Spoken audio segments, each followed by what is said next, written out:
I could see a need for an inpatient unit when I worked here back from 98 to 2001, because we had quite a few patients who would get into crisis at the end of their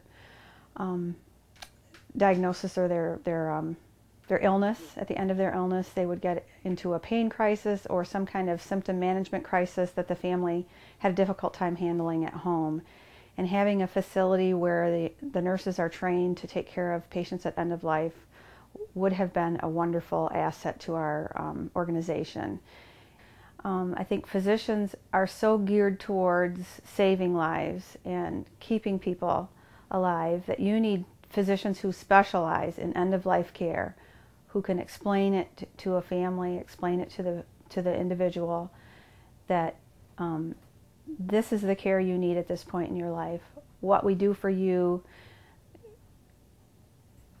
we're not going to try to do anything that's going to prolong your life at this point, because it's what benefit is it going to be to you? You're going to just be in pain for a longer period of time, or there's really nothing that can be done, and we're just going to cause more suffering by trying to do too much at the end of life.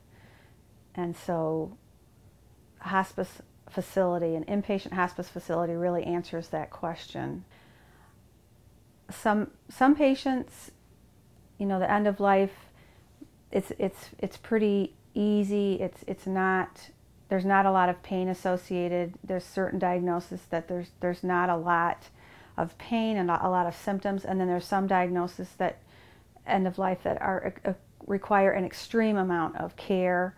And if you're not in a place where you can be taken care of well, and you only want end of life care, then you're missing something. I mean, there's something that's totally missed there at the end of life, and it's so important that we do it right at the end.